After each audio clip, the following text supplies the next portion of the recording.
This episode of the New Hampshire Business Show is sponsored by Everlasting Capital. If you're a small business and you need money and a bank won't give it to you, Everlasting Capital is here to help. In as quickly as a couple of days, you can have the funding your business needs for new equipment or anything else you need the capital for. So submit your application today and see how they can help you out. Hello everyone and welcome back to the New Hampshire Business Show. My name is Chris Pastrana and today we're here with Coach Caron of Winning Swimming. How's it going? Good. How are you? I'm doing fantastic. So let's get talking about this because I like swimming. I'm actually a very big fan of it. So tell us a little bit about what you do. So I am a swimming expert, and I help triathletes get out of the water faster, and I help adults cross the item learn to swim off their bucket list. Okay. Yes. So maybe because I was brought up around pools and water, is it pretty common to have adults that don't know how to swim? It actually is. In the United States, Yeah. about half the adults don't know how to swim. Really? I didn't know that. Yes. That's pretty cool. Yeah, and it depends. It's either stems from something that happened in their youth, and now they have a fear of water or a fear of swimming, or they just didn't have the opportunity to learn when they were younger. Yeah. And some parents just don't make that a priority for their kids. So now we have a lot of adults who never learned to swim Yeah.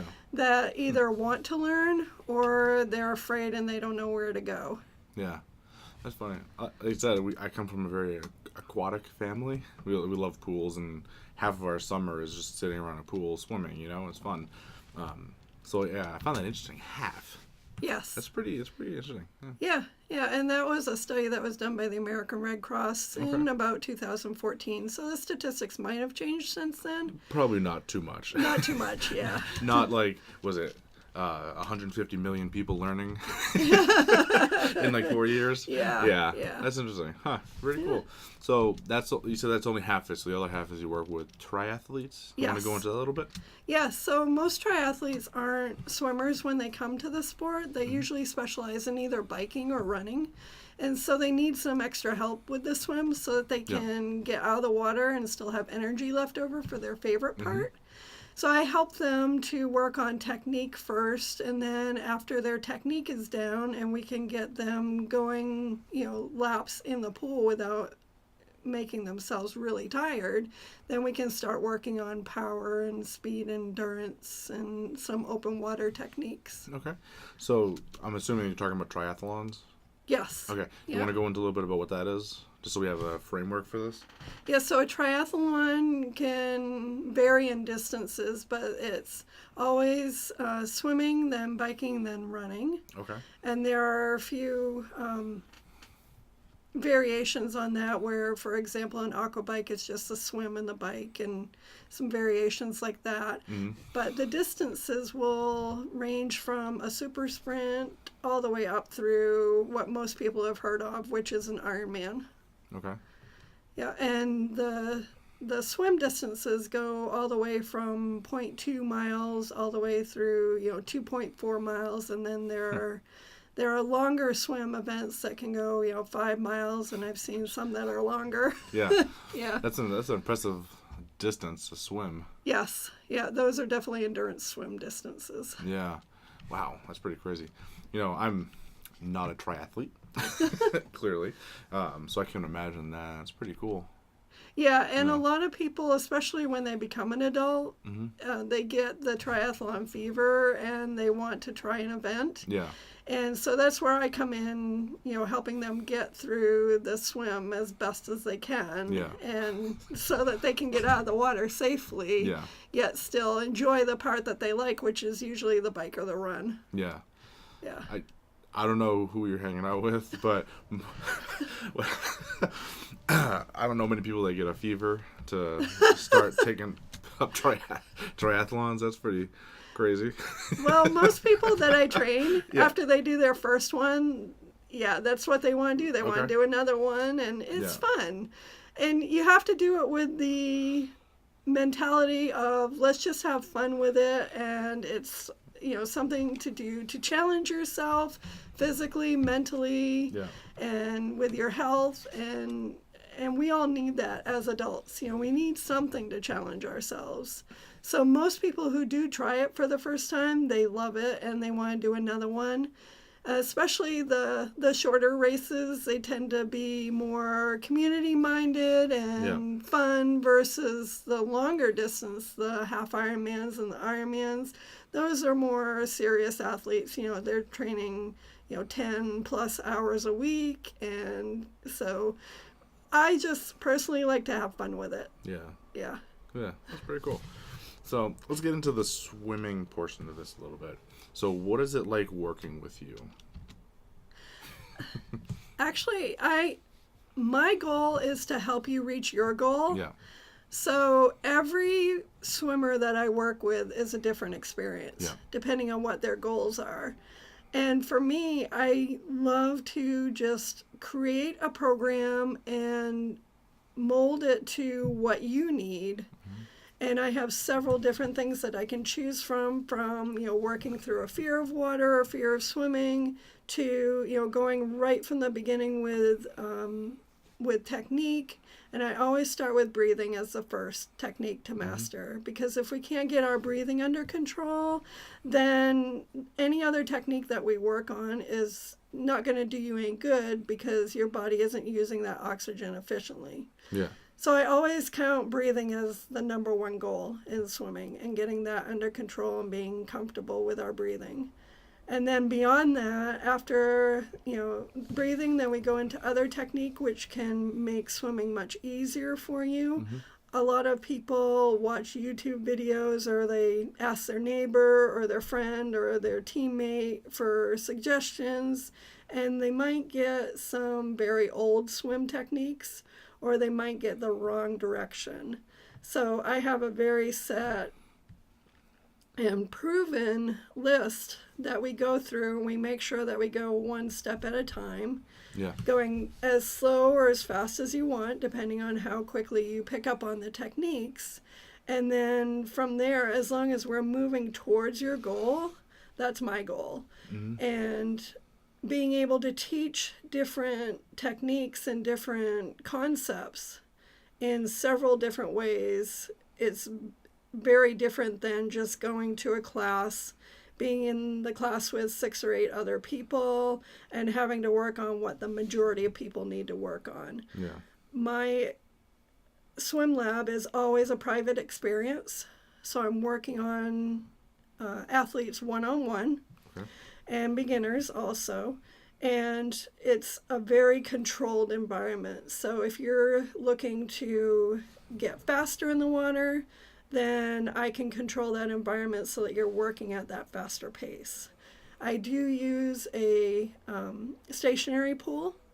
So I can set that speed. If you're currently swimming at, say, a 146 and you want to be a 140, that's easy in my pool, because we just set it at the new pace. And then we work the correct muscles and the muscle memory and the brain memory to be able to have your body remember what that new pace feels like. It's sort of like working on a treadmill, but with water. Yeah. So you said you have a private pool? Yes. Okay. Yep. So where are you located? Winning Swimming is in Merrimack, New Hampshire. Okay. And we're actually right off of Route 3 on just off of Wire Road. Okay. And it's a private facility, so it's actually in a building that's attached to my house. And when you come in, you're the only person in the pool. And I always sit down and discuss goals first. And then once we know what the goals are, I get you in the pool and we just see where you're starting from. After I see where you're starting from, then we can move on to, okay, let's make a game plan to reach whatever goal you're working on. And right now, a lot of people are coming into me saying, oh, I want to do, XYZ triathlon this summer, and this is when it is. And so I'll look at where they're starting, and then where their goal is, whatever that date is, and we make a plan to work towards that goal. Okay. Yeah. Now, I don't know if I asked age ranges yet, but do you work with adults only, or do you work with children? What do you typically see? My specialty is teens and adults. Okay. And the reason for that is because it's a very underserved market. Yeah. A lot of organized swim areas, public pools and whatnot, they really specialize in children. Yeah. And a lot of programs will try and teach the adults the same way that they teach the children. Yeah. And that never works really well. You have adults who have come to the program with several different backgrounds. Most adults have some sort of apprehension about the water. It might not be a full-blown fear or a phobia, but they have something that's holding them back and some reason why they haven't learned by now. Okay. So a lot of programs don't take that into account, and they just kind of get the adults or the teens even in the water and say, okay, start swimming to the other end of the pool. Mm-hmm. When they haven't even dealt with, okay, how are we going to control our breathing, or how are we going to deal with the fact that you don't like swimming in the deep end, or, so my program, every time you come in, it's going to be whatever we specifically need to work on for you. Yeah. So at your level, for example, I wouldn't go through like the fear of water or anything like that, because that doesn't apply to you. Yeah. But if you were in a class in a public pool, if the majority of people needed to deal with that, then that's what you would be learning. Yeah. So that's the advantage of coming to me over, a larger class or a public pool setting. Yeah, I mean, I could definitely see that, because when you said private pool, I'm like, that would help a lot of people, because, even though it's about half the population, people still have that I don't know how to swim, so they feel weird about it thing. Yes. I'm assuming. That's so true. It probably bothers people, because it's like, it should be something that's pretty easy. Like, we're generally fairly buoyant. We just kind of float, So I'm assuming it would probably bother people. And then being in a pool, they'd probably feel stupid. Yes. And that, I was just going to actually mention that, so thank you for bringing it up. Yeah. It's something where you don't have to feel uncomfortable, because it's just myself and you in the pool. Yeah. So there's nobody else judging you or doing, watching you, or even wondering why you're doing swim lessons at your age. Yeah. Or there's none of that in my pool. And actually, my oldest learn to swim student so far has been 86 years old. That's awesome. So you're never too old to learn. And I actually just spoke to an 87-year-old who has fear of water, who I'm going to be helping, and they happen to live out in the Midwest. Mm-hmm. And that's actually my new project now, is I'm trying to help people across the world with their fear of water. And I'm speaking right now with people across the United States, and I have some that are in Canada. And we're getting them to the point where they can manage their fear and be able to get into a local program. Yeah. Because even though I can't be with them one-on-one in their pool, I can still take them through a lot of the background information that a lot of programs don't provide. Yeah. Over the phone, I've done video conference calls over Zoom. I've done, Facebook chats and stuff like that. So just because somebody isn't in the water with me doesn't mean that I can't help them. Yeah. That's really cool. And I like that you're doing that. That's awesome. Yeah. It's almost like therapy, but you're not a therapist. You're a swimming coach. It's pretty cool. I like that. Yeah. And the advantage is that I've actually studied, like, how people with fear of water, like how they react and what they're coming to the pool with as far as apprehensions and such. And my daughter, who was a psychology major in college, she helps me with anything that I run into that I can't. Yeah, may need a little more focus. Yeah. Yeah. So she helps me with that, and then I have other professionals that I use also. I have psychologists and hypnotherapists, and I actually just did an interview with a wonderful lady who does EFT tapping, and so that's going to be coming up on my website. And I'm developing an online course for people who don't have a resource such as me that's going to be available this year. And they can go through the course and they can get that background information, and then that can empower them to be able to go to their local program and say, okay, I'm now ready to get into the water. Yeah. It's pretty cool. Yeah, so it's fun. I love talking to people and helping them overcome and meet their goals. Yeah, definitely. Yeah. Now, you've had a lot of clients, right? Because I was reading some of the things you sent me, and one of them said they were in the Olympics, I think it was. Was there some of those? So I have had people who have done Olympic triathlons. Okay. So that's different than the Olympics. Yeah. But I have had swimmers who have gone to what some people call the Olympics of Triathlon, which is Kona, Hawaii. Okay. And that's the international championships Yeah. for triathlons. So I Nice. have had 3 swimmers that have gone to Kona. It's awesome. Yeah. Like I said, I'm not big on the nuances. That's why I asked. Everything has its own, level and whatever. So, Yes. Yeah. So in triathlon, you have the shortest is usually a sprint triathlon. Those are really hard to find, but the most common are the the shortest is a super sprint. And then the most common is the sprint triathlon. And then above that, you go to the Olympic, and then you get your half Ironman and then your Ironman. Okay. Yeah. Yeah. So you mentioned those earlier. What is Ironman? So Ironman would be the swim, bike, and the run all together.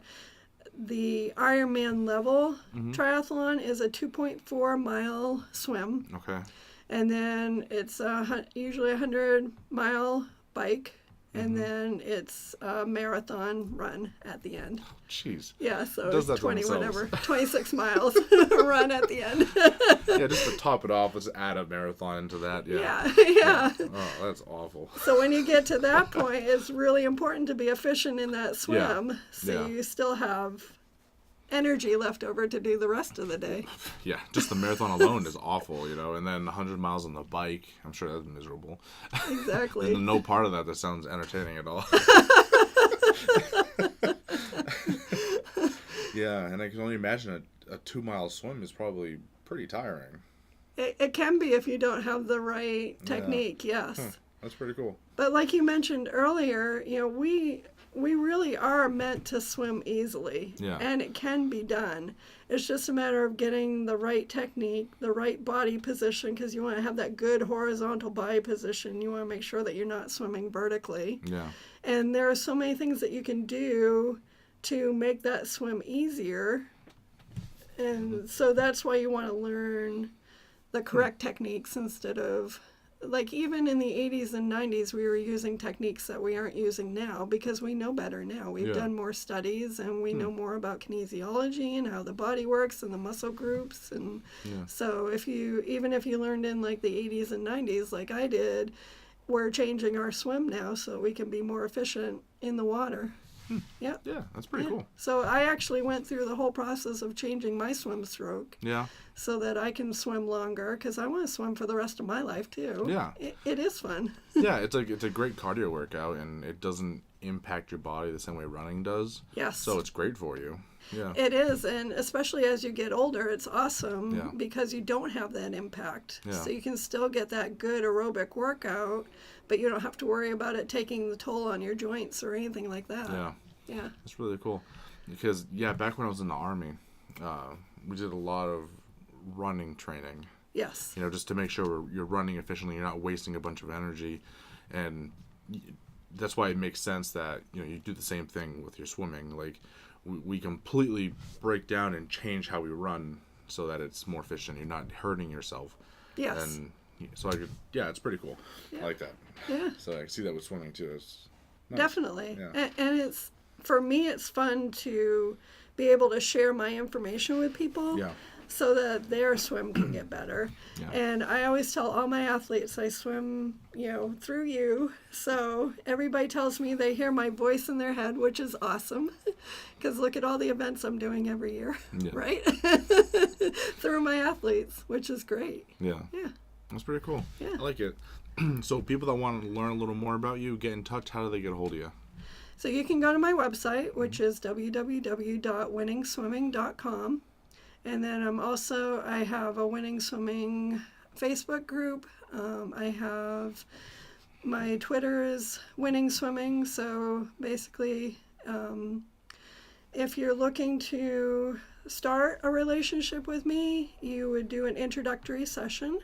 And that would be where we would go over your goals and get you into the pool and see where you're starting, and then develop a plan to go forward. Mm-hmm. And then from there, it's just a matter of deciding how often you want to come in and see me. And I have some people who check in with me once a month to make sure that they're still, going towards their goal and still keeping up on their technique. And then I have people that come in 2, 3, or 4 times a month to really get those skills down before either before summer or before a race, or before. I have a lot of people who are going into the military, so they got to get their swimming skills up before they take that swim test. Yeah.